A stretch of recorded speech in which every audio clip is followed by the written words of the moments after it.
An SwRI software solution has been a trusted aircraft safety tool for decades. Developed after a deadly mid-flight engine failure, the award-winning Design Assessment of Reliability with Inspection, or DARWIN software, is used globally in aviation. Now, DARWIN is flying into new frontiers. That's next on this episode of Technology Today. We live with technology, science, engineering, and the results of innovative research every day. Now, let's understand it better. You're listening to the Technology Today podcast, presented by Southwest Research Institute. From deep sea to deep space, we develop solutions to benefit humankind. Transcript and photos for this episode and all episodes are available at podcast.swri.org. Share the podcast and hit that subscribe button on your favorite podcast platform. Hello and welcome to Technology Today. I'm Lisa Pena. The Design Assessment of Reliability with Inspection, or DARWIN software, has been recognized with an R&D 100 award and is known for a flawless safety record. DARWIN assesses aircraft safety risk before there's a critical malfunction, determining the probability of a fracture and pinpointing problem areas. SwRI engineer and DARWIN developer Jonathan Moody is here today to tell us about upgrading the software for aviation and beyond. Thank you for joining us, Jonathan. Yes, it was a pleasure to be here. I really appreciate this. So, Jonathan, since the DARWIN program initiated in 1995, DARWIN has expanded into a global aviation safety solution. So let's start with the software's origin story. Tell us about the catastrophic event and the investigation that followed that created a need for the DARWIN software. Yes, absolutely. Well, ideally in safety critical industries, we want to identify risk early and put protections in place before anything bad happens. But sometimes you don't get that luxury. Sometimes they're just failures that are so rare and unexpected that we only discover the risk until after there's a catastrophe. And unfortunately, DARWIN was born from one of these moments. And it began in July 19th, 1989. United Airlines Flight 232, took off from Denver and it was flying to Chicago. And then it suffered a catastrophic engine failure mid-flight. It was forced to attempt an emergency landing in Sioux City, Iowa. And unfortunately, that ended in a catastrophe. Plane crashed, and you had, of the 296 lives on board, 112 had passed. And this was widely considered a miracle. That anyone survived. It was a pretty atrocious crash. Investigator came in from the National Transportation Safety Board. They did their investigation, and what they found was there was a microscopic defect that was in a critical engine component. And pretty much it had grown slowly over time until eventually it had ruptured. And I always describe it as a grenade going off. These engines are spinning very, very fast. And so when one of these parts rupture, it just throws metal debris. And that metal debris went through the aircraft and literally the worst case scenario is sever the line to the hydraulic control systems. And the crew at that point had virtually no way to control that aircraft. So that's why, that's what brought the airplane down. But the investigator, they found something else that was just as concerning. And that was that the existing safety measures designed to try to prevent these sort of events, they were not capable of stopping similar failure in the future. Pretty much what had happened in Sioux City was bound to happen again. And at that point, this is when really the momentum began to build a software program to mitigate that risk. Okay, so this really catastrophic midair engine failure, then that investigation followed, and it was found that, as you mentioned, really it started with a microscopic failure, which is unbelievable that then could grow to cause such a huge accident and loss of life. So once that was identified, walk us through the next few years and steps. How did SwRI become involved in developing this software, and what did they want the DARWIN software to accomplish? Yes. So, after that event, the Federal Aviation Administration came in and they established a collaboration with key members, key industry leaders among the aircraft engine manufacturers. And their main goal was singular. It was to prevent the loss of another life, to prevent this catastrophe from happening again. And one thing that came out of that was the development of a new risk-based approach for assessing engine safety. So rather than just predicting when failure would occur, like the traditional safe life, we call it, method did, rather it would predict the likelihood that failure would occur. In essence, it was effectively accounting for the elusive nature of that particular flaw that had brought down Flight 232. And so from there, once they had that new methodology, well, it led to actually a new federal safety requirement. And basically, any aircraft engine flying over the U.S., no matter the point of origin, would be required to prove compliance using this risk-based approach. And so once they got through that, this is really just the beginning, because now they needed a way to make this risk-based approach readily accessible, readily usable by engineers and aircraft engine manufacturers.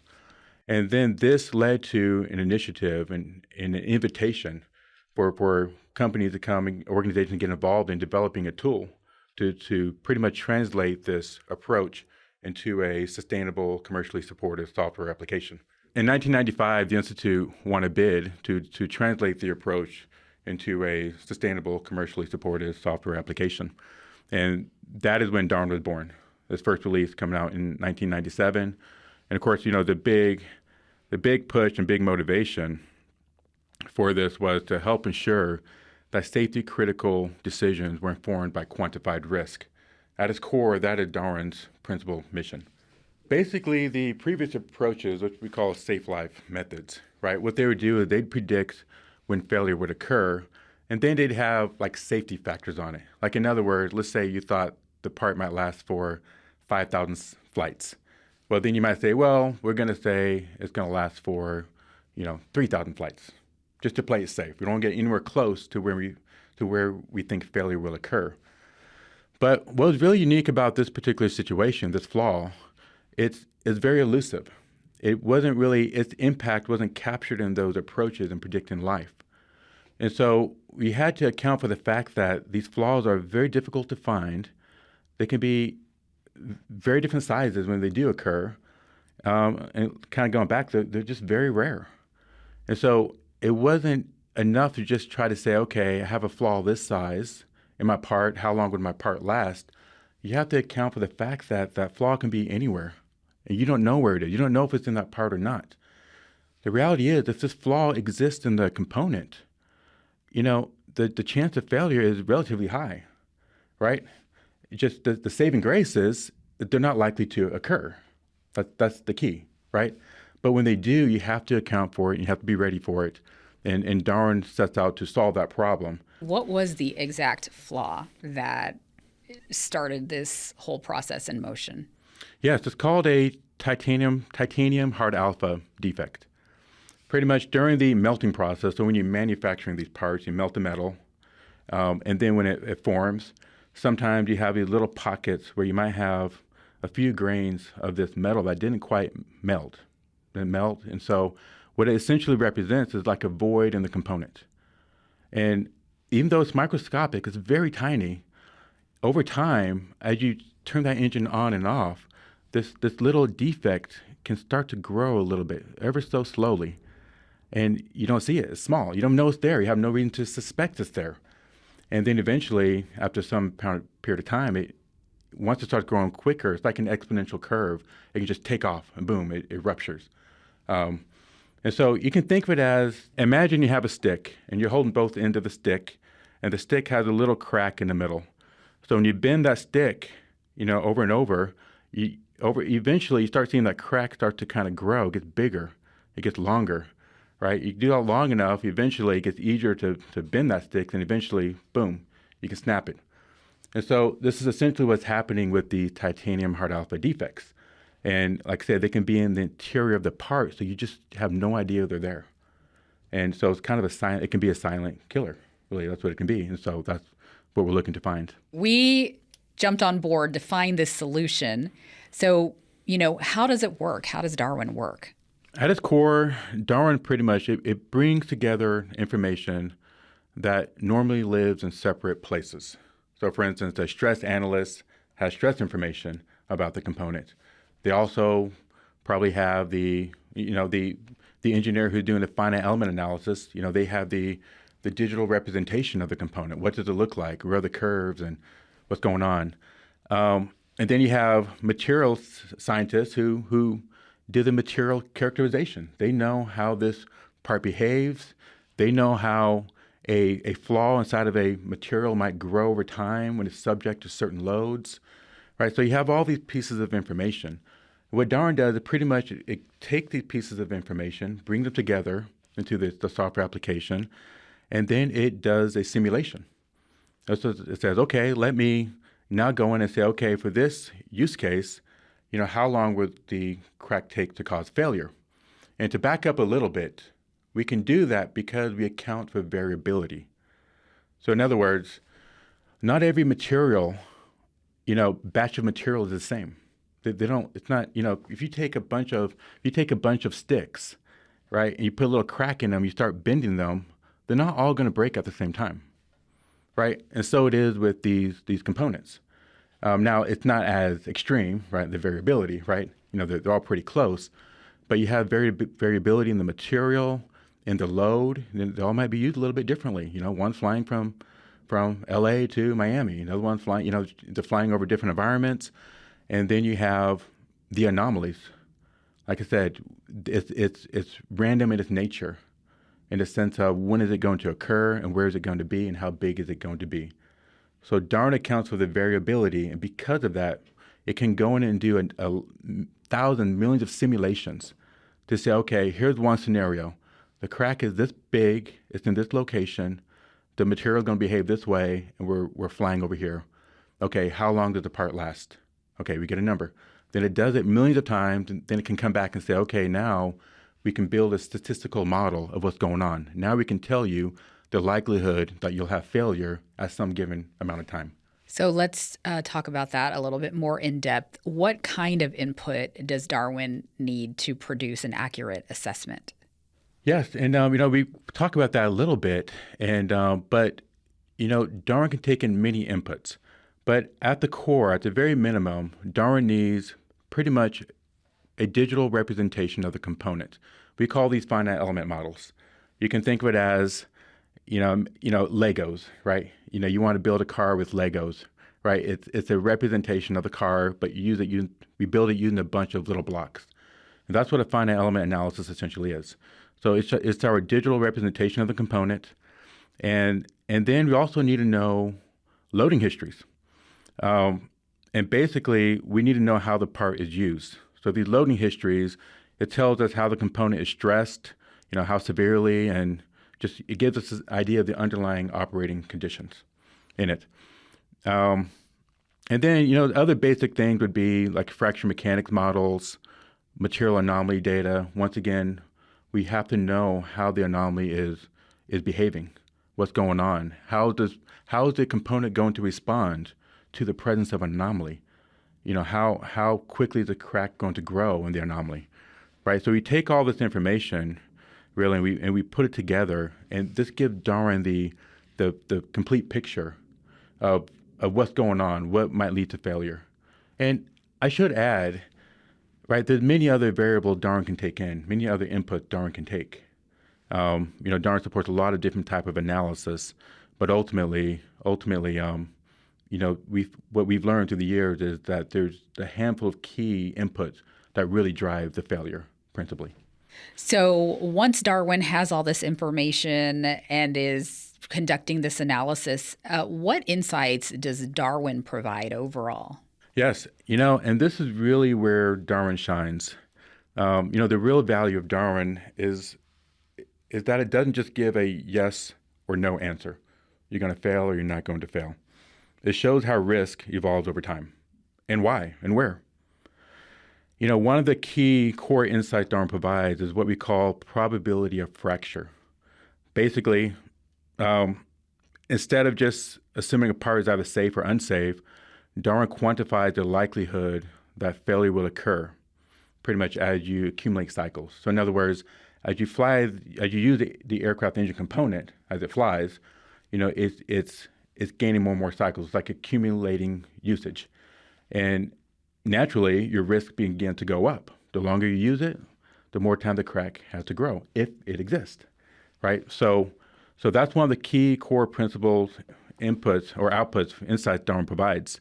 Pretty much it allows the engineer to simulate how changes in design, material quality, and even inspection strategies can affect risk.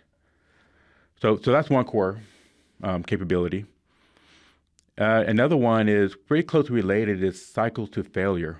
This pretty much Darwin can come in and predict when failure is likely to occur. Now, this is the foundation of computing the likelihood of failure. You recall earlier I talked about the simulations. What we essentially do is we compute the cycles to failure from many different scenarios. That's how we get the likelihood of failure. So in this case, one of Darwin's core capabilities is simply doing that. Cycles to failure. When is failure likely to occur? And then the last thing I'll say that's pretty big, and gives a lot of insight, is what we call hotspot detection. Pretty much Darwin can come in and tell you where failure is likely to occur. So not just when it's likely to occur, but where is a failure likely to originate? If there's a flaw and it's in this location, this might be where failure occurred, right? It might happen at this time. And we call it hotspot detection, and pretty much it allows you to use this very quickly and go and look at a component and have a good sense of what's happening and where they need to be focused, through the life and the service of that component. Once this thorough analysis is complete and this information is compiled, how can a manufacturer use it to make improvements? Well, once a manufacturer has this information and they have these insights, Darwin then becomes a decision-making tool. So, it's not just an analysis tool. And this is the fundamental intention of Darwin, to take these insights to make informed decisions. Most notably, Darwin can be used to support safety-critical certification decisions. So I mentioned earlier the federal safety requirement, right? All aircraft engines need to prove compliance with the engine safety requirement. And so Darwin is recognized as an acceptable means of demonstrating compliance with that federal engine safety requirement. That's a mouthful. And what this basically means is that manufacturers can use Darwin to perform certification analysis, and those risk assessments are accepted by the Federal Aviation Administration. It's pretty much today, nearly every aircraft engine manufacturer in the world relies on Darwin for this purpose. So it's a widely used tool, very trusted, lots of eyes on it, and there's obvious reasons why that's a benefit to all of them. I think on this point, for this particular use case for Darwin, it's worth pointing out that manufacturers aren't required to use Darwin specifically, right? It's not like you have to use Darwin, or we won't accept it. That's not the case at all. Manufacturers can use any tool, as long as it's properly validated with the FAA. And but there's a little bit of a catch. As you can imagine, developing and maintaining a safety-critical software program it's not trivial. It requires substantial time, expertise, resources. And so what Darwin really provides, along this vein, is a trusted and accessible alternative. It's especially beneficial for organizations where that just may not have the ability to build and sustain in-house probabilistic tools. And so this is where Darwin really comes in and gives really great service to the industry. All right. So as you just explained, Darwin is serving the aviation industry well. It is used globally, a worldwide safety tool. But a new Darwin modernization effort is currently underway. So you are improving the tool. So how are developers updating the software? Yeah, it's worth noting, I've always felt it was one of Darwin's greatest strengths, fitting for its name, that it has never stood still, that it has evolved through these 30 years aggressively. In 30 years, we're talking about 30 software releases, over 200 major enhancements. If I just add in non-major enhancements, we're talking, 4 or 5, 600 enhancements, right, to this program. And they've been focused on advancing state-of-the-art engineering models, improving computational performance, and extensibility, which is expanding the software to handle new kinds of problems. DARWIN was updated in 2011 and then in 2022 to support 2 new federal safety requirements. Each of these requirements took very different approaches to mitigating unique safety risk. So what are we doing now? Because, we can't stop. We need to be ready to take on new emerging risk, things we just don't know about yet. And when they do show up, and we really hope it's not, anything like the Sioux City incident, right? We're certainly very tuned and very aware of these kind of hidden risks today, and we're really hyper-focused on trying to find them. But when they do come up, we need to be ready to deal with it. And there's really 3 veins that we've been working down in DARWIN to make sure we're ready. And one is automation. It's really reducing the manual effort and streamlining, the workflows so engineers can really focus on decisions rather than setting up analysis. I can go back to a capability we introduced probably about 15 years ago. And it was a way to automate setting up these projects to do the risk assessments. And prior to that automation enhancement, an engineer might spend, 2 days to a week setting up a project to go do a risk assessment. Well, then with this automation, we pretty much took that time down to minutes for them to set up the project. And now you let DARWIN spend a day or 2 doing the analysis and then go work on other things. So that's one example of just automation, and we continue to look for new ways to make the code more efficient, more expedient, simply because the environment keeps changing. They have bigger computational models now that we need to solve, and so we have to keep adjusting with that to make sure that the code can meet those needs. So DARWIN has a really impressive safety record over several decades, 0 reported certification errors, no FAA recalls. How do you think this has been achieved? Yes, this is definitely something we're very proud of with the DARWIN program. That record is the result of a very deliberate and very disciplined operational approach that we built and refined over the last 20 years, really. And we've adopted a process framework that's consistent with high maturity process models. What that means is our processes, they're explicitly defined. There's no question about what needs to be done, when it needs to be done. They're enforced. That is to say, they're managed. They're measured. We have quantifiable metrics to see how we're performing, how are we doing, are we on track? And then they're continuously improved. So as we encounter vulnerabilities in our process, or as we even identify opportunities to enhance it, we move to then go and update that process to make sure it's even more efficient, more effective.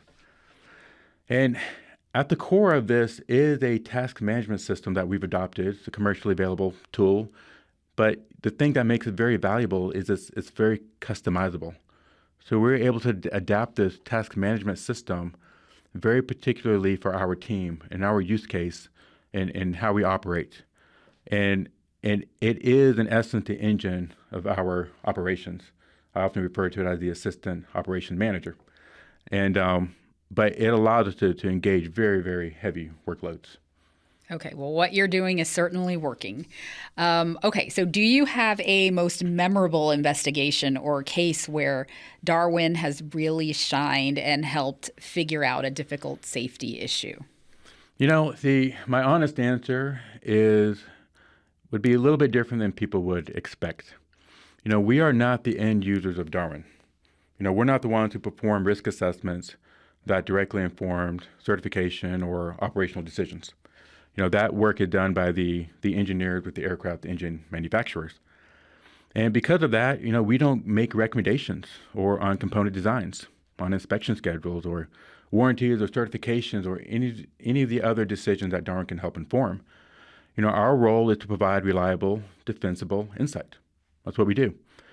And so DARWIN shines not because really, I'll say one dramatic investigation or contribution, but because it consistently enables, I'll say, organizations to understand risk that would otherwise be invisible. In that sense, I would say really our greatest successes, they're the ones that we don't hear about. It's the hidden threats that are identified early, they're addressed, and they never have a chance to turn into a catastrophe. And I'll say that's certainly the aspect of DARWIN that we're especially proud of. That's certainly most memorable. In the end, we are one link in a long chain of safety measures, but it's a very critical one.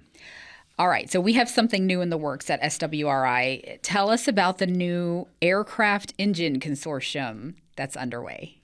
Yes. Well, the aircraft engine consortium is really going to be about staying ahead of risk, emergent risk, or any new risks that pop up, rather than reacting to it. Even after decades of progress, these hidden risks, they still exist in these complex engine configurations. Especially as manufacturers continue to really push the envelope to optimize performance, efficiency, cost effectiveness. And history has just shown us, has proven that these risks, they're not going to announce themselves, right? And so really the consortium, it will bring together the aircraft engine manufacturers and regulators, really around a shared goal. And that is to keep advancing the technologies and the analytical methods that will be needed to support FAA safety initiatives and objectives. And so really it's continuation of the work we've done for the past 30 years. Just it's a different form now. And in essence, we're looking to create a very collaborative environment. It'll be a collaborative environment where engineering risk, they can be studied, where data can be shared among the members. And that's really the strength of the consortium, right? Just the shared resources and the shared collective experience coming together to solve these problems. And ultimately, we're going to take full advantage of that. And it's going to be a key part of ensuring that not only does DARWIN stand ready to meet any needs that arise, but that the industry stays connected and working together to make sure we can work together to continue to protect lives as we have done. So a lot of times when we're talking about projects and programs at SwRI, we like to connect it back to everyday people, to those of us, the public, those of us who will benefit from our projects and programs. So when you're talking about aircraft safety and DARWIN, you're not just talking about military planes or cargo planes or planes for a very small number of people. You're talking about really essentially all aircraft. The aircraft we take on to get to our vacations or to travel. Yes, and DARWIN is really especially focused on aircraft engine components, and these are used in as I mentioned, most aircraft engine manufacturers use DARWIN to make safety critical decisions, and so these engine components are used in many aircraft. Right, I couldn't give you a percentage, but there's a chance you step on an airplane that is an airplane that is under the umbrella of DARWIN and its work and what it has contributed and how it has impacted the aviation. Now that being said, it is used also in applications such as military aircraft and how do we extend that, especially when it comes to how do we extend the life perhaps of a military aircraft engine, right? But the applications of DARWIN are beginning to expand and go out into other areas, as DARWIN is really just kind of ideally suited to take on a lot of new, exciting opportunities. All right, so let's get into that. DARWIN will have an impact well beyond its original mission. And as you just mentioned, you are extending DARWIN's capabilities to new frontiers beyond aircraft safety, which has been the focus. But what industries could benefit next from DARWIN's capabilities? Yeah, well, it's amazing because, after 30 years, you kind of think opportunities are diminishing. All right, but what we found is they haven't. They're actually expanding. They're just when you look at emerging new manufacturing technologies, you look at new materials, advanced materials being developed, and then just emerging industries like take the spacecraft industry, right? Rockets being shot into space now, just new industries. And it just turns out Darwin is just ideally suited to handle many of these emerging, a lot of the emerging questions that come along with these new industries, because they all have a lot of the same problems. And I think the fundamental point is many of them are operating in that safety critical, life critical domain, right? And they're going to have to deal with the challenges of just these unforeseen potential, safety questions and potential risk that will emerge within those. And so, one place we've really been kind of digging in it right now is additive manufacturing, for example. People might think of this as, 3D printing. We see the commercials on TV, you can go make your own little, toys and things like that. And that's essentially additive manufacturing. Of course, we're typically talking on an industrial level now, right? But, they're introducing a lot of really interesting questions. Because one thing they do, I talked about titanium hard alpha, how, the chance of having a flaw is pretty remote, right? But additive manufacturing is like just the opposite. There's many of them. I mean, and so where we are now is we're talking about how do we model that, appropriately? How do we assess the risk accurately for additively manufactured parts, especially if someone says, I want to use it in a life-critical situation, where now they need to make sure that is safe, it's airworthy, it's worthy for wherever it's being used. So that's especially an area where there's a lot of interest now, and we're in a position to be able to, we think, to be able to provide to help to mitigate those challenges and those risks. Yeah, and to just recap additive manufacturing, it's adding those metal powders almost to a system, and then it builds apart slowly, piece by piece. So it's really intriguing to see. But then, as you mentioned, now we need to know if those parts are safe and what their limitations are. So that's where DARWIN would step in. Has there already been some use of DARWIN in the additive manufacturing field? DARWIN is being actively explored by organizations who are engaged in additive manufacturing. But I'll say additive manufacturing, when it comes to doing what we call damage tolerance assessments, like assessing the reliability of these components, it's a really hot field right now. It's a really big technical topic, and how are we going to approach it? What's the best way to approach it? There's many great, very reputable people working on this problem because it's very complex. It just so happens DARWIN is just in a position with how it was set up to solve the titanium hard alpha problem. It offers a very ideal solution for also tackling the additive manufacturing problem. So a lot of new, exciting things on the horizon for this software that's been around for decades. So, Jonathan, you shared that you have worked on this software for 20 years. You started as a grad student working on DARWIN software. So what motivates you to continue improving DARWIN, to stay on this project and take it to the next level? Yeah, I really do like that question, right? It's the question I ask myself with anything I do. Why am I even doing this, right? And, we put a lot of time and energy and investment into DARWIN. And we're, 30 years, and we're thinking about the next 30 years of the program. And what drives us? And for me, there's really three things that come to mind. And one of them is legacy. DARWIN has played a critical role in improving safety and protecting lives for decades. And it really is an extraordinary legacy, brought on by, I can't even name them all the people who've been involved in this program. There's been so many of them. They've done fantastic work. And so there's a sense of pride in preserving that legacy and what the Institute has achieved, what DARWIN has achieved, and really impacting just the global aviation industry. And so that certainly really is a big driver, just a legacy. Two is, partnerships. One thing I especially love about being part of this program is just the people. The people on the team here at the Institute. We got a great team, very diverse, a lot of different people doing different things, highly communicative, highly collaborative, and it's a really wonderful environment to be a part of. And but we're part of a team that transcends the walls of the Institute.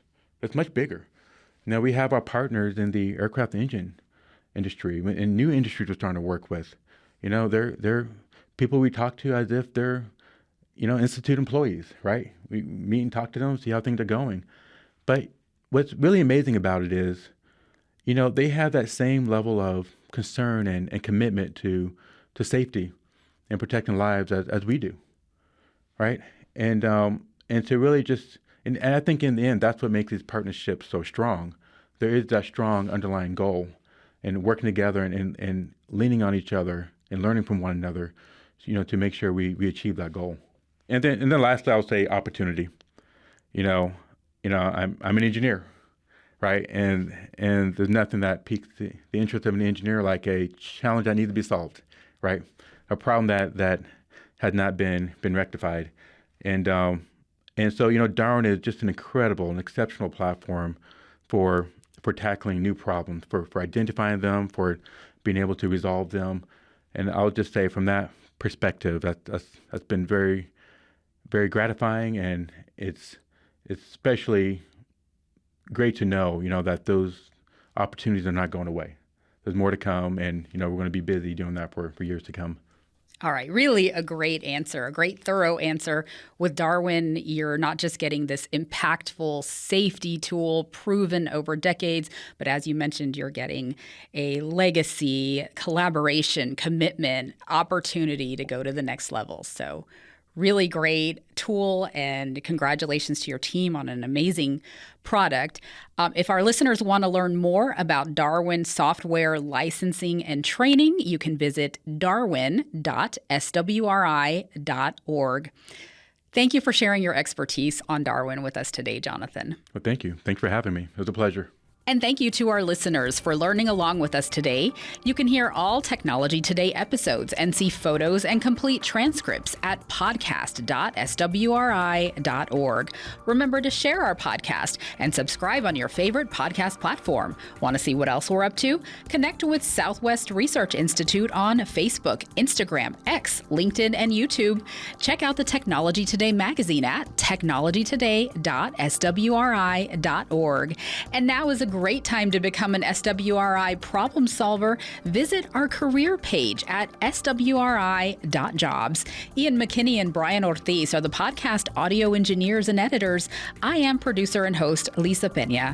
Thanks for listening.